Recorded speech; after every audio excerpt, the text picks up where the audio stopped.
बताना चाहता हूँ कि कभी भी किसी की बेटी की शादी में जाओ और वहां खाना खाओ, उस खाने को कभी बुरा मत कहना है, मत।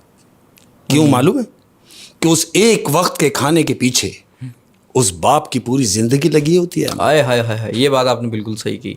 पत्नी वो खाना उसने पत्नी कैसे पूरा किया बेचारे, किया होगा, कैसे करते हैं। जो बाप होते हैं वो इस चीज को समझ सकते हैं। और अगर तुमने जिक्र कर दिया शादी का और एक ऐसे आदमी का कि जो गरीब है और खाने का इंतजाम ना कर सका, मैं बताना चाह रहा हूँ एक ऐसे किस्सा। तो यानी आपके कहने का मतलब है कि आज की जो स्टोरी है वो गरीब की बेटी से रिलेटेड है? बिल्कुल ऐसे ही है। अच्छा, और शुरू की जाए। अब मैं आ रहा हूँ उस तरफ। ये एक ऐसे आदमी की कहानी है जो बड़े पस्ता हाल, मतलब गरीब जिसको कहेंगे, गरीब हाल में। एक तो होता है गरीब, एक होता है बहुत गरीब। हाय हाय हाय, ये बहुत गरीब है। अब उस गरीब के यहाँ एक जवान बच्ची भी है जिसको उसने रुखसत करना है, उसके हाथ पीले करने हैं। ये किसी बाप से पूछा जाए कि वो बच्चियों को रुखसत कैसे करते हैं, एक तो कलेजे पे पत्थर रखकर और दूसरा उन सब का इंतजाम कर करके जो उनके सामने वालों की डिमांड होती है। बहरहाल, तो मैं ये मामू मामू करके मशहूर है हमारे, ये पीआईबी कॉलोनी कराची में है, हमारे पीआईबी कॉलोनी में जी। ये हम जब तीनट्टी से जाएंगे तो अंदर जाके पीआईबी कॉलोनी आती है। हाँ जी। ये वहां का किस्सा है। तो मामू बेचारे बड़े गरीब, बेटी की शादी की डेट दे दी, शादी के दिन करीब आने लगे। अब ये सोच रहे हैं कि मैंने डेट तो दे दी, अल्लाह रब्बुल आलमीन, कि मैं खाने का इंतजाम कैसे करूंगा। बहरहाल, घर में जो बच्चे होते हैं, कजन्स वगैरह होते हैं, रिश्तेदारों के बच्चे होते हैं, वो सब घर में जमा हो गए। घर में टाक टूक हल्ला गुल्ला शुरू हो गया। एक हफ्ते पहले बेचारे आ रहे हैं जा रहे हैं लोग। अब चूंकि गरीब है, लेकिन वो ये चाहता है कि अपनी बच्ची को तमाम चीजें, यानी जो होता है कि मेहंदी की एक रस्म होती है, वैसे नहीं कर सकते जिससे हड़ाहुड़ी मेहंदी हो रही है। उसमें एक छोटी सी मेहंदी रख ली जाए। एक छोटी सी मेहंदी घर में ही रख ली। घर में रिश्तेदारों के बच्चे वगैरह सब मौजूद हैं। हाँ जी। घर में मेहंदी रख ली। शोर शराबा हो रहा है, शाम से ही शुरू हो गया।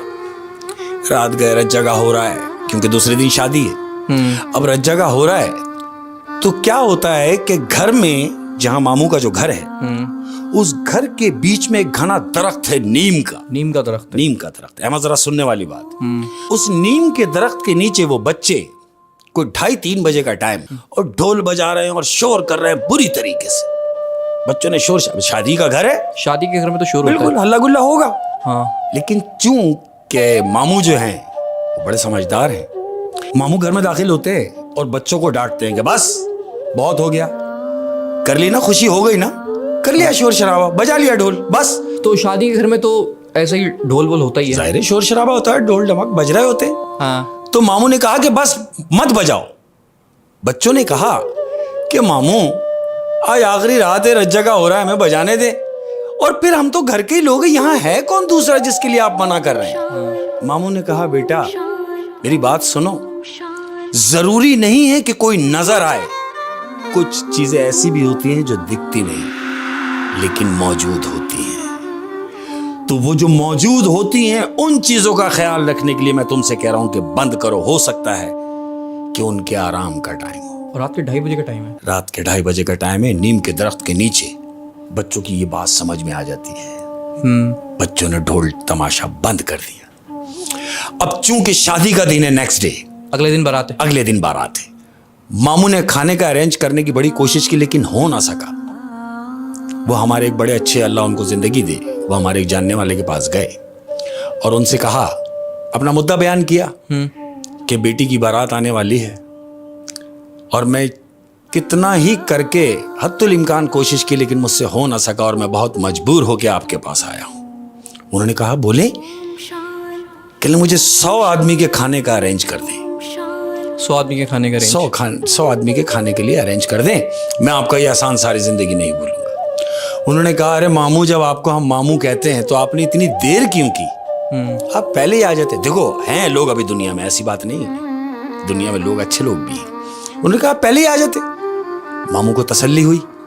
मामू ने उनका शुक्रिया अदा किया और मामू वहां से उनको एड्रेस देके वो चले गए।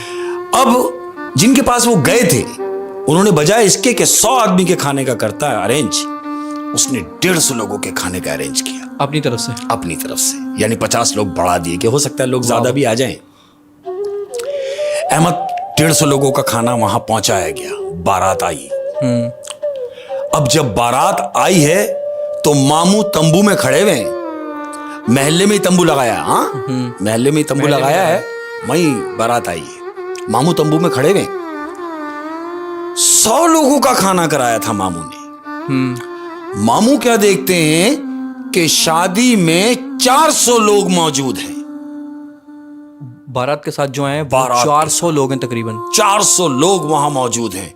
मामू ये देख के उनकी तो लाइट चली गई कि इतने लोग तो मैंने बुलाए नहीं है। और लड़की का बाप है तो इज्जत भी दांव पे लग जाएगी। वो ये सोच रहा है अल्लाह पाक कि इतने लोगों को मैं खाना कैसे करूंगा। उसके तो रंग उड़ वो ये सोच सोच के मामू परेशान है। हाँ। अब लड़की वालों की तरफ से निकाह हुआ, सारे मामलात हुए। लड़के वालों के, हाँ भाई खाना खोल दे, हाँ भाई खाना खोल दो। खाना खुला, एक देग खाली, हाँ। दूसरी देग भी खाली, तीसरी देग भी खाली। इतने में क्या देखता है कि मामू के पास एक शख्स आया है और मामू से आके कहता है कि अगर आपकी इजाजत हो तो मैं चौथी देग भी खोल दूं। तो मामू ने उसकी तरफ देखा हैरत से और ये सोचा कि शायद ये पकवान वाला है। तो मामू ने उससे कहा कि चौथी देग खोल दूं। उसने बोला तुम नहीं समझोगे। वो बोल के अंदर गया और चौथी देग से भी खाना खुला। चौथी देग से भी खाना खुला। मामू ये देख रहे हैं कि ये तो 150 लोगों का खाना था।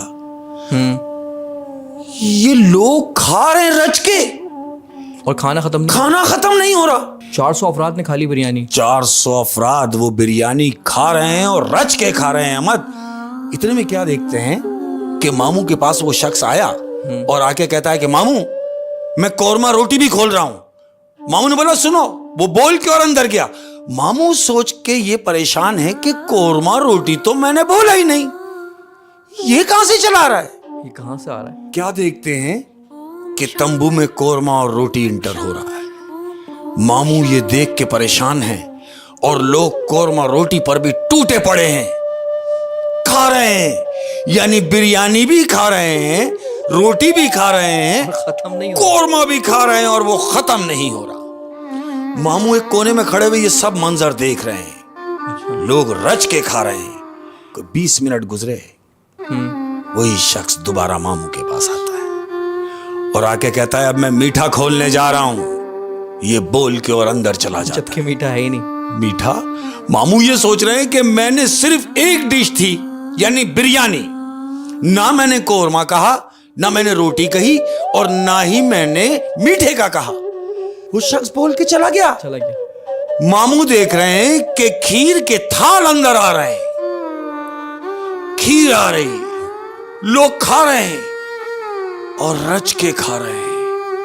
उन तमाम लोगों ने वो खाना खाया मीठे के साथ। तो वो किसने किया था खाना?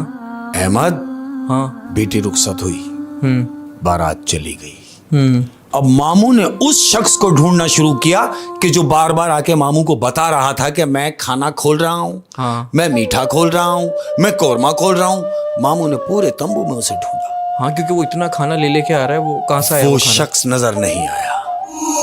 मामू ने ये जानकर नेक्स्ट डे कि मैं उस शख्स का जाके शुक्रिया अदा करूं कि जिसको मैंने 100 लोगों के खाने का कहा और उसने इतना इंतजाम कर दिया। अच्छा। मामू उस शख्स के पास जाते हैं और उससे हम कलाम होते हैं कि बहुत शुक्रिया तुम्हारा कि मैंने तुमसे सिर्फ 100 लोगों का कहा और तुमने 400 लोगों के खाने का अरेंज किया, कोरमा भी, रोटी भी, मीठा भी, बिरयानी भी। तो वो शख्स अपनी जगह से खड़ा हो जाता है, कहता है क्या कह रहे हो मामू? मामू ने बोला हाँ ऐसा ही है, मैं यही आपका शुक्रिया अदा करने आया हूं कि ये तमाम लवाजमात रात को मौजूद थे। जानते हो उस शख्स ने क्या कहा? क्या? उसने कहा मामू आपने 100 लोगों का कहा था, यह हकीकत है, लेकिन मैंने सिर्फ 150 लोगों का खाना भेजा और सिर्फ बिरयानी भेजी, मैंने और कुछ नहीं भेजा। तो वो शख्स नहीं मिला जो ये करवा के गया था, जो उस वक्त तंबू में मौजूद था और वो खाना ले लेकर आ रहा था? उस शख्स को नहीं ढूंढा? वो नहीं मिला। मामू ने उसे बहुत ढूंढा, हाँ, वो बेटी की रुखसती के साथ वो खुद भी रुखसत हुआ, कहीं नजर नहीं आया। मिला ही नहीं, कभी नजर भी नहीं आया। मिला ही नहीं। और इससे पहले वो कभी नजर आया था? कभी नहीं, कभी नहीं। मामू भी यही कहते हैं कि कभी नजर नहीं आया। फिर अब क्या होता है, हाँ, मामू ये सोचकर कि इसने भी नहीं किया, अल्लाह ये क्या करामात हो गए। मामू ये सोचते हुए घर पहुंचे। अब जब घर पहुंचे तो रात का पहर शुरू हो गया है। मामू वही सहन में, वही दरख्त के नीचे हस्ब दस्तूर तख्त पे लेटे हुए हैं। मामू ये सोच रहे हैं कि अल्लाह ये सब कैसे हुआ। इतने में दरख्त पे से एक आवाज आती है कि जब तुमने हमारे सुकून का ख्याल रखा तो हम तुम्हें कैसे बेसुकून कर देंगे। वो कोई जिन था? वो जिन था, एक अच्छा जिन, एक नेक जिन, एक नेक जिन जो घर में मौजूद है। और इससे पहले घर के किसी भी मामले में उस जिन ने इंटरफेयर नहीं किया। लेकिन जब मैं इस वाक्य को समझ गया हूँ, जब मामू ने जो है उस जिन का ख्याल किया, जब वो बच्चे मेहंदी में खेल रहे थे, शोर कर रहे थे, बच्चों को चुप कराया। तो हाँ, बच्चों को चुप कराया और उन्होंने बोला कि हमारे अलावा यहाँ और भी बहुत सारी मखलूक है ना नजर आने वाली, उनके सुकून का ख्याल करो। ये चीज, ये तो बात उस जिन को पसंद आई, बहुत पसंद आई।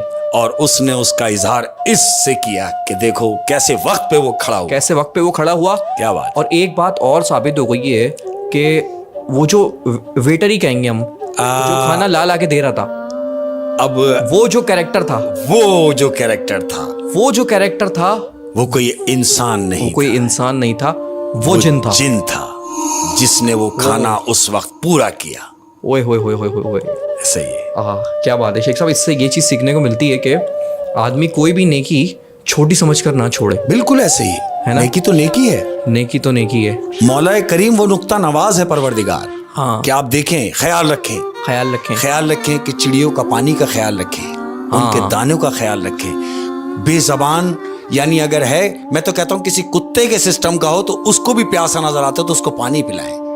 बकरी का ख्याल रखें, चरिंद परिंद का ख्याल रखें, पानी डालें, दाना डालें, अपने माँ बाप को राजी रखें। ये सारे काम करेंगे तो सब आसानियां होंगी। क्या पता किस रूप में कौन है।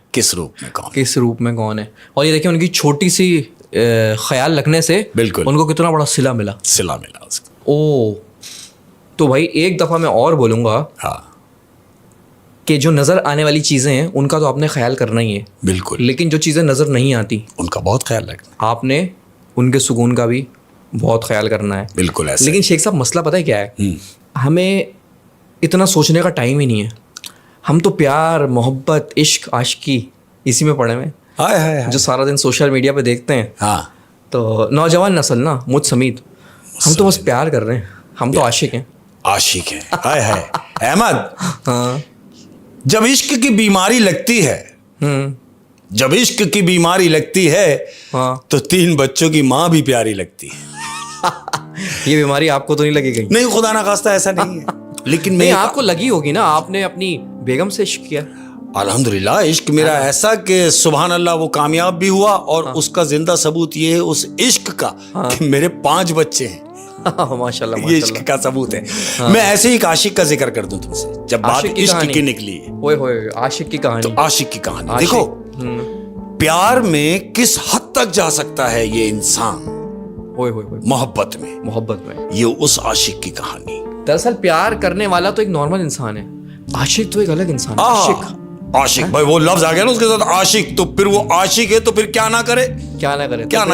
आशिक है तो फिर पत्थर भी खाए। है ना, तो फिर हो जाए फिर एक आशिक का वाकया। लो, एक आशिक की कहानी सुना रहा हूँ, बड़ी दर्द भरी है अहमद। हुआ कुछ यूं कि हमारे बड़े अच्छे जानने वाले हैं, उनके दोस्त हैं, अब ये हयात हैं। उनके दोस्त थे, इश्क हो गया। महल्ले में एक बच्ची रहने के लिए आई किराए पे, सामने इनका घर था। अच्छा, आंख मटक्का हुआ, ओए होए, आंखें 1 से 2 हुई, 2 से 4 हुई। इजहार मोहब्बत हुआ। अब ये इजहार कैसा है कि ये यकतरफा है। हाय, ये इश्क बड़ा बीमार है, एक तरफा मोहब्बत। हाय, कि मैं जान से ज्यादा उसको चाह रहा हूं, और वो कुछ नहीं चाह रहा है। ओए होए होए होए, एक तरफा मोहब्बत, एक तरफा मोहब्बत। दीवाना हो गया उसके पीछे। वो कपड़े सुखाने जा रही है तो ये अपनी ग्रिल में बैठा है, गैलरी में बैठा हुआ है।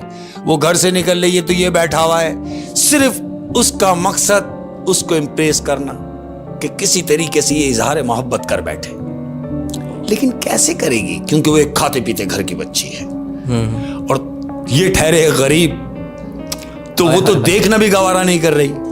प्यार तो बहुत दूर की बात है। फिर इस आशिक ने क्या किया? हाय, ये यकतरफा इश्क कैसा है। इसने क्या किया उसको पाने के लिए कि किसी तरीके से उसको फोर्स कर ले कि यार मैं तुझसे प्यार करता हूं तो तू भी इजहार कर। उसके लिए क्या किया मालूम? उसके किसी दोस्त ने उसको एड्रेस दिया कि भाई फलाने फलानी जगह चला जा, वहां एक बाबा है, वो तेरा मसला ये हल कर देंगे। इसने बोला देख ले। बोला हाँ बहुत मशहूर है। ये हस्बे दस्तूर उस एड्रेस पे पहुंचा। कहां पर? बाबा के पास। बाबा ने बोला हाँ भाई कैसे आना हुआ? ये मालूम क्या बोलता है? क्या बोलता है? आप बताओ कि मैं क्यों आया हूं, तब तो पता चले कि तुम बाबा हो। उन्होंने बोला अच्छा, इश्क का मारा है। ये उसके पैरों में गिर गया क्योंकि उसने अंदाजा लगाया होगा जवान है, और क्या मसला हो सकता क्या मसला हो सकता है ना।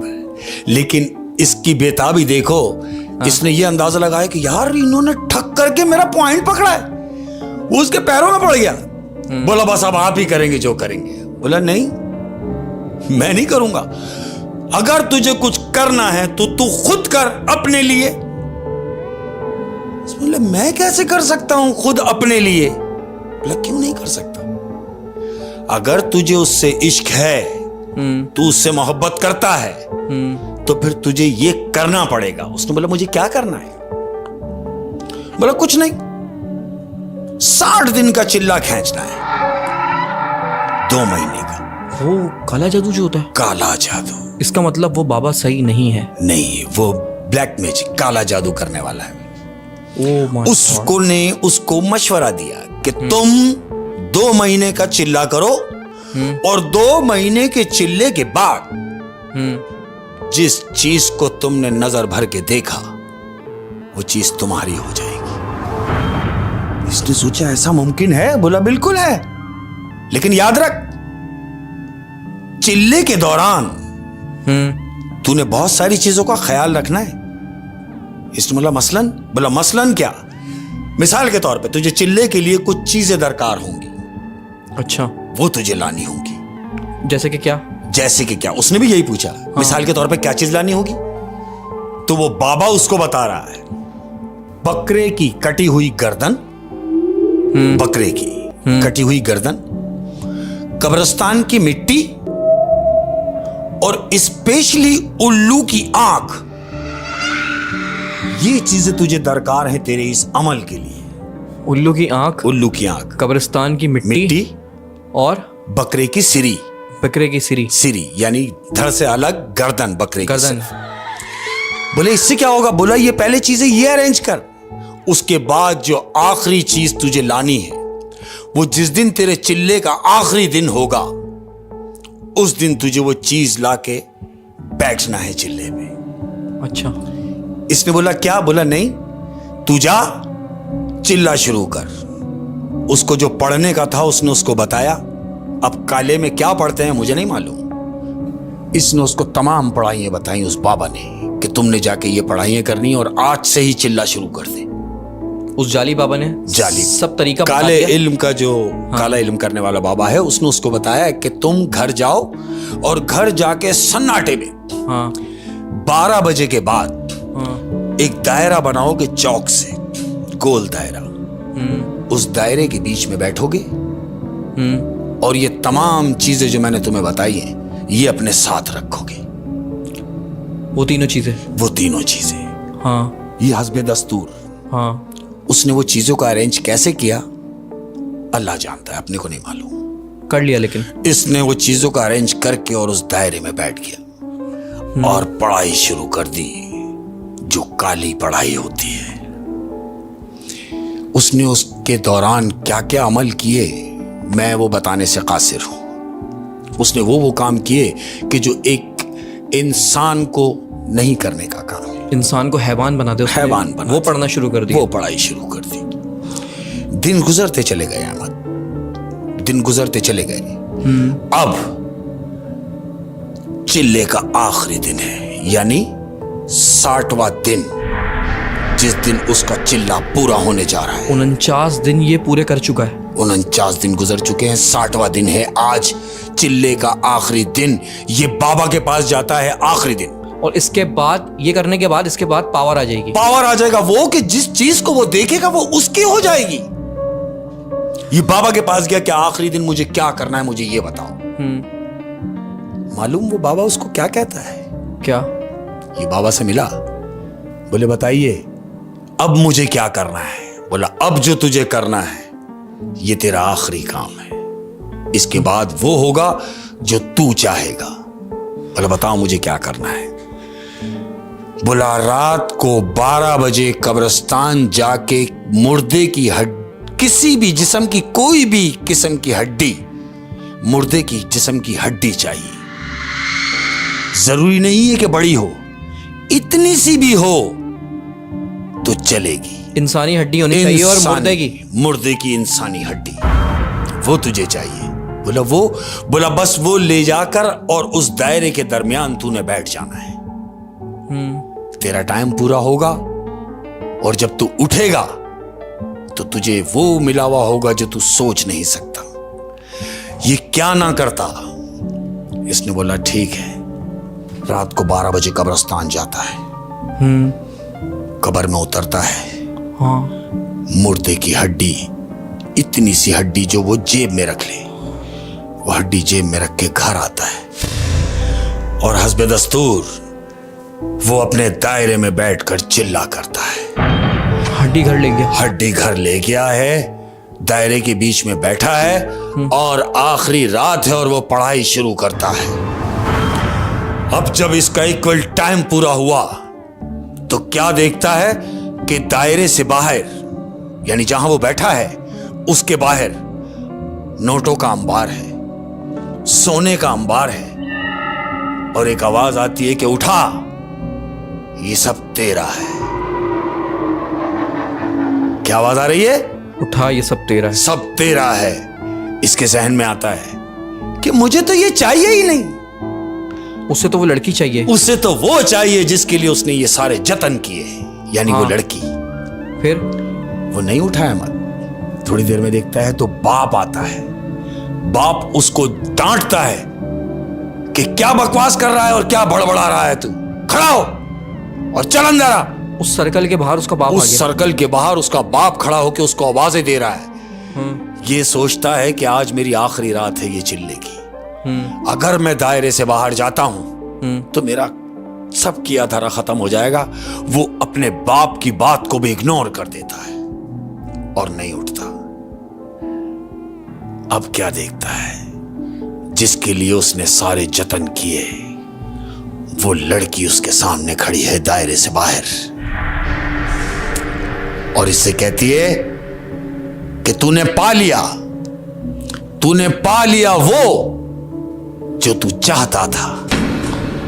ले मैं तेरे लिए हाजिर हुई। फिर उसने क्या किया? तूने ये जतन मेरे लिए किए तो आ और मेरे गले से लग जा। अहमद ये उठा, दायरा क्रॉस किया और उसका दिमाग पलट गया। क्योंकि जानते हो क्यों? क्योंकि वो जो शय थी, हाँ, वो पैसे की सूरत में, वो उसके बाप की सूरत में, वो लड़की की सूरत में, वो शैतानी ताकत थी जो उसको उस दायरे से बाहर निकालना चाह रही थी। और वो इससे बिल्कुल लाइल्म था कि मेरे साथ ये भी हो सकता है, ये भी हो सकता है। और आज उसकी वो हालत है कि क्या मजनू की हालत होगी यार, जिसका दिमाग ही पलट गया हो, उसकी क्या हालत होगी। उसका दिमाग पलट गया उसका, और आज भी वो जिंदा है। लेकिन मैं कहता हूं कि शेख साहब सही पलटा है दिमाग। जो काले जादू की तरफ चला जाए यार, क्यों अपनी आखिरत तबाह कर दी। इस हद तक यानी मोहब्बत में इतने अंधे हो गए हाँ। ये यंगस्टर नौजवान, हाँ। नहीं, ऐसा कुछ नहीं करना है। हर वो काम जिसमें परवरदिगार ने मनादी की है, हाँ, वो तो नहीं करना है। प्यार करने को मना नहीं है, प्यार करने को मना नहीं है, शादी करने को मना नहीं है। आप प्यार करते हो, रिश्ता भेज दो, शादी कर लो। नहीं लगा तो खैर है, किसी और से आपकी शादी हो जाएगी जो आपके नसीब में होगी। ऐसे ही है। लेकिन आशिक बन जाना और इस हद तक कि काले जादू तक पहुंच जाना, बिल्कुल। मतलब जिंदगी और आखिरत को दोनों में से चुनने का मौका मिला तो उसने जिंदगी चुन ली और आखिरत बर्बाद कर ली। और देखा जाए तो जिंदगी भी बर्बाद कर दी। ऐसा ही है। जीते जी मौत है, वो मैयत है जो घूमता है। जीते जी मुर्दा है वो, यानी उसको ना दीन की खबर है ना दुनिया की खबर है। ये काले इल्म की वजह से आज वो दरबदर हो गया। ये जो लोग कर रहे हैं काला इल्म, हाँ, ये भी कितने गुनाहगार लोग हैं। ये जो कर रहे हैं, मैं ये समझता हूं कि जो किसी के साथ कर रहे हैं, हाँ, वो ये इस बात से बेखबर हैं कि उनके साथ क्या होने जा रहा है। और फिर मौत बरहक नहीं है, बच सकते। जो आ जानी है, बिल्कुल आनी है। हो। ये एक मजनू की कहानी थी अहमद। ये एक मजनू की कहानी थी, और मैं बोलूंगा कि एक नालायक मजनू की कहानी थी। जी हाँ, ऐसे ही है। उसने देखे कितना बदहवास हुआ कि उसका बाप उसे आवाज दे रहा है दायरे से बाहर, वो नहीं उठा। अगर वो उस वक्त भी उठ जाता तो अभी पागल ही होता। हाँ, क्योंकि वो जो दायरे से वो बाहर शय, हाँ, तीनों जो चीज उसको नजर आई, बिल्कुल, वो तो कोई और ही शय थी, ऐसे ही। जिसने उसको पागल कर दिया। ओए होए होए होए शेख साहब, क्या कहानी सुनाई है आपने जबरदस्त एक आशिक की है।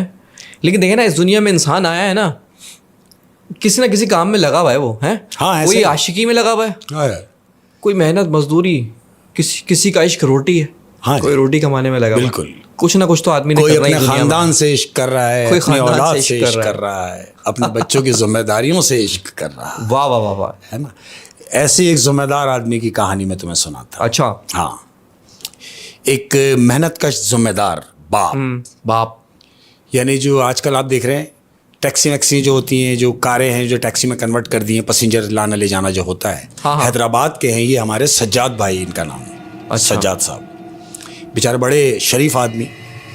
अब चूंकि दिन में अपने ओवर टाइम सिस्टम से रात में अपनी गाड़ी वाड़ी चलाने का काम करते हैं, प्राइवेट सिस्टम में जो टाइम होता है उसमें ये रात को गाड़ी चलाते हैं। क्या देखते हैं कि ये स्टैंड पे खड़े हैं, सज्जाद भाई स्टैंड पे खड़े हैं अपनी कार के साथ, और ये सोचते हुए कि यार कोई ऐसा पैसेंजर लग जाए कि जिसमें रोजी ठीक ठाक लग जाए। काफी देर के बाद, सारा दिन खड़े रहे बेचारे, कोई कुछ नहीं।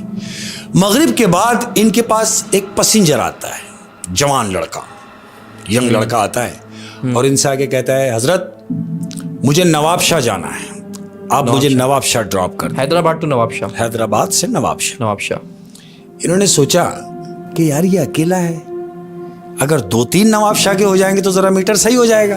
उन्होंने बोला ठीक है, आप गाड़ी में बैठे हैं, 1-2 लोग और आ जाते हैं नवाबशाह के, तो मैं उनको बिठा के आपको ले चलता हूँ। ठीक है। तो वो जो लड़का गाड़ी में बैठा, 10 मिनट हो गए, 20 मिनट हो गए, आधा घंटा गुजर गया, वो लड़का उतरा। उसने कहा भाई आप कब तक इंतजार करेंगे कि दूसरे लोगों का, अगर कोई नहीं आता तो क्या आप मुझे लेके नहीं जाएंगे? बोले नहीं, ऐसा नहीं कि मैं आपको लेके जाऊंगा, लेकिन हो सकता है कोई दूसरा भी आ जाए तो जरा पैसे सही हो जाएंगे, मेरे आने जाने के निकल जाएगा। उसने बोला आप परेशान ना हो, मैं आपको 2 लोगों के पैसे देता हूँ, यानी ये समझे कि मेरे साथ दूसरा भी है, अब तो आप चलेंगे। खुश हो गए, बोले जी बैठे, चले गए अल्लाह का नाम लेके, नवाबशाह के लिए निकल गए। ठीक है। रास्ते में गए, चाय वाय होटल पे रोका, खाना वाना ये हुआ। बेचारे नवाबशाह पे उस पैसेंजर को, उस लड़के को उतारा, उसने इनको डबल पैसे दिए। अच्छा। इन्होंने उसका शुक्रिया अदा किया और गाड़ी वापस ले ली। अब वापस लेने के बाद ये होटल पे आके इन्होंने चाय पिए, और चाय पीने के बाद अब ये माहौल बना रहे हैं कि यार ऐसा सिस्टम बन जाए कि मुझे वापसी का कोई पैसेंजर मिल जाए ताकि मुझे खाली ना जाना पड़े। हाँ, ये सोच रहे हैं। खड़े हुए 2 घंटे गुजर गए, कोई पैसेंजर नहीं। अरे भाई पैसेंजर कैसे होगा, रात का टाइम हो गया है। रात का टाइम हो गया। जी हाँ। अब ये खड़े खड़े खड़े इंतजार किया इन्होंने, अपनी गाड़ी में बैठे हुए, आगे बैठे हैं सीट के ऊपर फ्रंट पे। अचानक इनका पिछला दरवाजा खुलता है और एकदम बंद होता है, धड़। इन्होंने पीछे घूम के देखा तो दरवाजा बंद ही था। इन्होंने ये सोचा कि शायद मेरा वहम है, दरवाजा खुला और बंद हो गया। ये दरवाजे का खुलना, हाँ, और एकदम बंद होना, और गाड़ी में वाइब्रेट होना कि जैसे कोई बैठ गया हो। ये बोला नहीं, मेरा वहम है। काफी देर इंतजार के बाद इन्होंने सोचा कि यार मैं कब तक इंतजार करूंगा, या तो दिन निकल जाएगा, तो बेहतर ये है कि मैं अब अकेला ही निकलता हूं। अकेला निकल गया। इन्होंने सलफ मारा, गाड़ी रोड पे ले ली। गाड़ी रनिंग में है, कार वो जो उनकी अपनी है, वो कार पे रवा दवा है, चले जा रहे हैं, चले जा रहे हैं। अब जब ये इन्होंने हाईवे टच किया, क्या देखते हैं कि पूरा हाईवे ब्लॉक हुआ है, यानी इनसे आगे ट्रालों की लाइन लगी हुई है, ट्रक खड़े हुए, हद नजर। इन्होंने गाड़ी साइड में लगाई, उतर के पूछा, अरे भाई रास्ता? बोले रास्ता कैसे होगा? बोले काफी दूर जाके एक मेजर एक्सीडेंट हुआ है, उस एक्सीडेंट की वजह से पूरा रोड जैम हो गया है। ओए होए। अब तो ये सर पकड़ के बैठ गए, यार ये तो जब तक ट्रैफिक होगा ये तो पता नहीं कब क्लियर होगा, क्या किया जाए? ट्रक ड्राइवर से पूछा, बोले यार कोई मुतबादिल रास्ता? बोला तुम्हें पहुंचना है जल्दी? बोले हाँ। तो बोला एक काम करो, ड्राइवर ने कहा, ट्रक ड्राइवर ने बोला आप ये मेन रोड छोड़ दो, आप कच्चे से उतर जाओ। जब आप कच्चे से उतरेंगे तो काफी दूर जाने के बाद आपको राउंड में हाईवे टच करेगा, आप हाईवे चढ़ जाना। इन्होंने सोचा ये बात सही है। अब चूंकि कभी उस रास्ते से ये कभी गए नहीं, कच्चे से, गाड़ी तो उतार ली इन्होंने कच्चे में। अब गाड़ी चली, रमादमा है, और रात का टाइम है, सन्नाटा, धुएंधार, दूर तक अंधेरा गुप, सिर्फ इनकी गाड़ी की हेडलाइटें जल रही हैं और ये जा रहे हैं। अब जब ये कच्चे में उतर गए, चारों तरफ अंधेरा है, क्या सुनते हैं कि इनकी गाड़ी में से किसी की सांस लेने की आवाज आ रही है।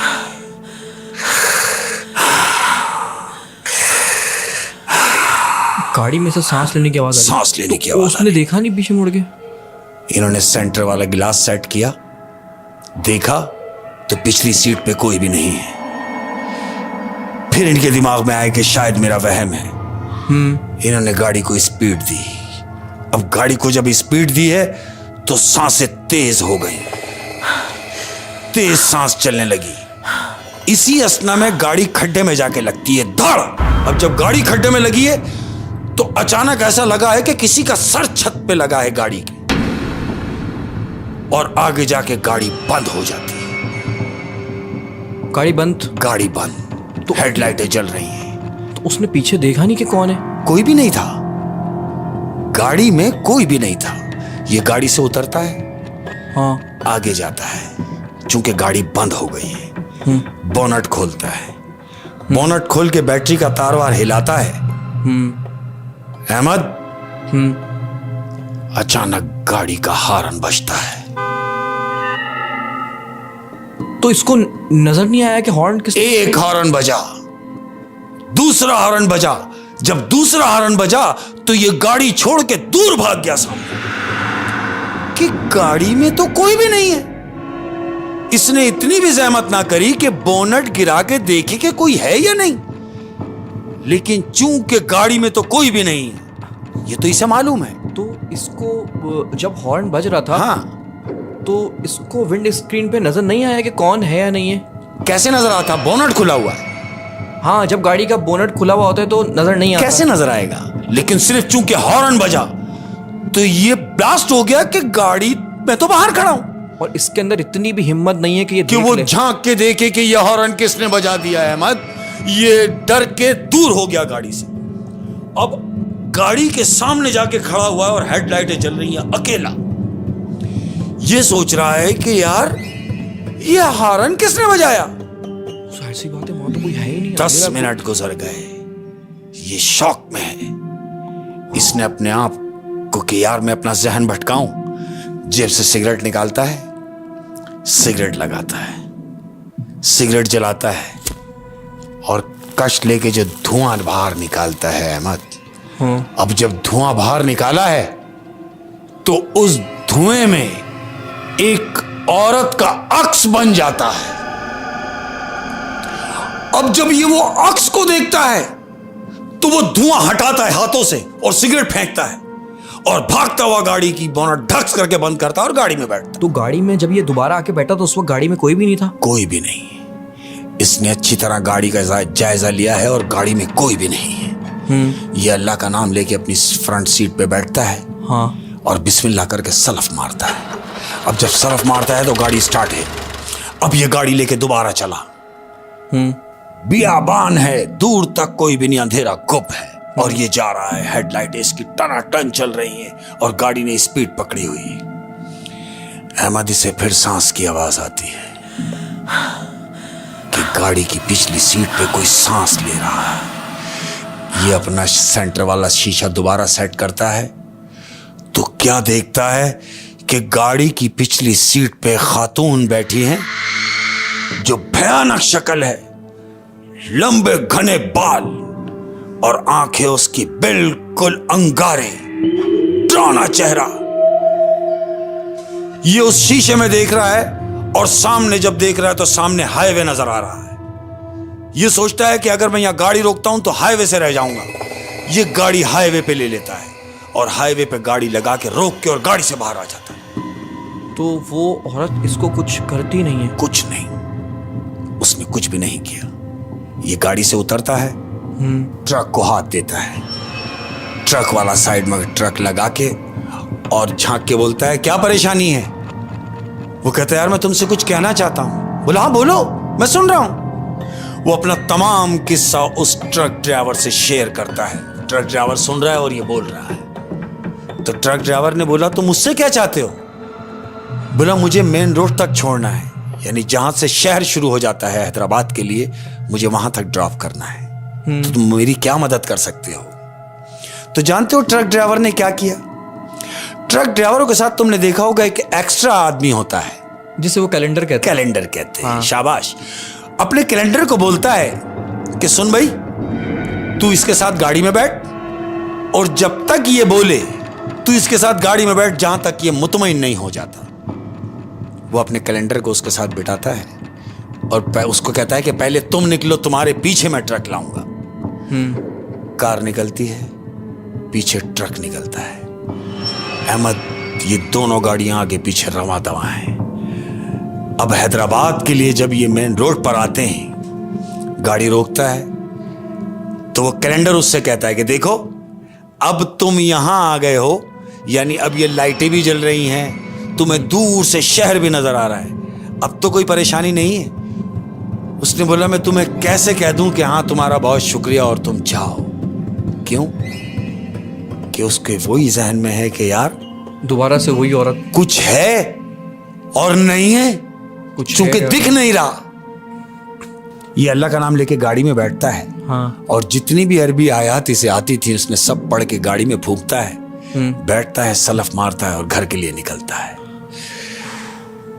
तो ये समझ लें कि अल्लाह ने बचा लिया, कि अल्लाह ने बचा लिया उसे। अच्छा, ये देखें कि जब भी हाईवे थोड़ा सा आपको जैम मिलता है जी, तो अक्सर लोग क्या गलती करते हैं नीचे कि वो से आ जाते अननोन रास्ते पे चला देते हैं। हाँ, जहां का पता भी नहीं है। जहां का पता भी नहीं है। वो गूगल मैप ने आपको सजेस्ट कर दिया आजकल के ज़माने में अगर आप देखें, लेकिन गूगल मैप तो आपको रास्ता ही बता रहा है ना। हाँ, सही बात है। गूगल मैप वहां के हालात थोड़ी बता रहा है। वहां के हालात तो नहीं बता रहा, हालात और वाक़यात नहीं बताएगा कि वहां क्या है, बिल्कुल क्या नहीं है, कौन से लोग रहते हैं, हादसात वहां के गूगल मैप को बिल्कुल ऐसे नहीं पता। और ये चीजों का वजूद है, इन चीज़ों का वजूद तो है।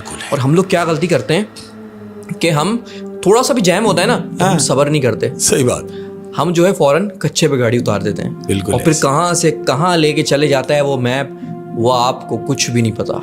मैं ये समझता हूँ हाँ कि जहां नवाब शाह से जब वो चला है ड्राइवर, हाँ, तो वो जो गाड़ी का दरवाजा बंद हुआ, खुला और बंद हुआ, उसी वक्त वो सवार था। वो जो शय थी वो उसी वक्त सवार हुई जहां उसको महसूस हुआ, लेकिन उसने अपना वहम समझ के उसको इग्नोर किया। और यहाँ पे एक पॉइंट जो मैं नोट कर रहा हूँ कहानी में, जब वो लड़का जो पैसेंजर जिसको नवाबशाह छोड़ना था जी, उसने जब उससे कहा कि मैं तुम्हें छोड़ दूंगा लेकिन मैं एक और पैसेंजर का वेट करता हूँ, हाँ, तो उसने उससे कहा कि मैं तुम्हें 2 पैसेंजर के पैसे देता हूँ, 2 के पैसे दूंगा। हाँ। तो कहीं ना कहीं इसका ताल्लुक भी हो सकता है उससे कड़ी मिलती हो, उससे कड़ी मिलती हो, ये भी हो सकता है। लेकिन क्योंकि शुक्र ये कि उसने कोई नुकसान नहीं नुकसान नहीं पहुंचाया है, बिल्कुल ऐसे ही। लेकिन मे बी कि अगर वो रास्ता मजीद तवील हो जाता, आगे जाके और नुकसान का बाइस और वो ट्रक वाला ना आता साथ, तो फिर हो सकता है कोई नुकसान हो जाता। बिल्कुल ऐसे ही। तो मशवरा यही है कि जहाँ पे आपको थोड़ा ट्रैफिक जैम मिले जी, तो आप पहले हालात का जायजा लें। हाँ ऐसे ही है ना, बिल्कुल। और बहुत सारी गाड़ियाँ होती हैं, आप आपस में मशवरा करके एक रास्ता इख्तियार कर लें। आपके साथ ज्वाइन हो जाए ना, कोई 2 3 4 हो जाए तो चलो भाई, 1 से 2 हो गए तो चले गए। लेकिन आप अकेले रिस्क लेके अगर निकल जाएंगे तो कुछ भी हो सकता है, कुछ भी हो सकता है। देर से पहुंचना बेहतर है ना पहुंचने, बजाय इसके कि आप ना पहुंचे। बजाय इसके कि आप ना पहुंचे। क्या बात हो शेख साहब, आज की तीनों कहानियां बहुत इंटरेस्टिंग थी, और अब जो व्यूवर्स हैं वो भी आपसे बहुत कनेक्ट हो गए हैं। हाँ। वो कहते हैं शेख साहब को जल्दी बुलाएं। ये प्यार है उन लोगों का, ये प्यार है उन लोगों का, और इंडिया से खास तौर पे। अरे क्या मैंने बात आपको है। पहले ही बताया था क्या बात कि इंडियंस आपको बहुत पसंद कर रहे हैं माशाल्लाह। तो ये है कि आज की 3 कहानियां पूरी हो चुकी हैं। जाते जाते मैं एक नसीहत करना चाहूँगा। एक नसीहत करें, जितने भी लोग हैं, सुनने वाले, देखने वाले, प्यार करने वाले, उन तमाम लोगों को मेरा दिल से सलाम।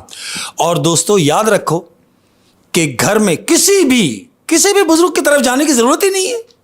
अरे घर में तुम्हारे बुजुर्ग मौजूद हैं, माँ बाप की सूरत में, माँ बाप की सूरत में। ख्याल रखें, ध्यान रखें, उनसे दुआएं लेके जाएं, दुआएं लेके जाएं। कहीं भी जाएं अपने वालिदैन की दुआएं लेके जाएं। याद रखो कि वालिदैन घर में घने सायेदार दरख्त की मानिंद हैं, जो फल दे ना दे साया जरूर दे, साया जरूर देते हैं। और सारे बच्चे एक जैसे नहीं है अहमद। हाँ। उनमें कुछ बच्चे वफादार भी हैं। आज के जो बच्चे हैं, नस्ली बच्चे, वो कौन है कि वो बच्चे, उनके लिए मैं कह रहा हूं। हाँ। कि चिराग फिक्र को यकीनन बुझा के सोते हैं, चिराग फिक्र को यकीनन बुझा के सोते हैं, मगर उम्मीद के चिरागों को जलाकर सोते हैं। वो यकीनन ख्वाब में जन्नत को देखते होंगे, जो अपनी माँ के पांव दबा के सोते हैं। आहा हा हा, माशाल्लाह माशाल्लाह।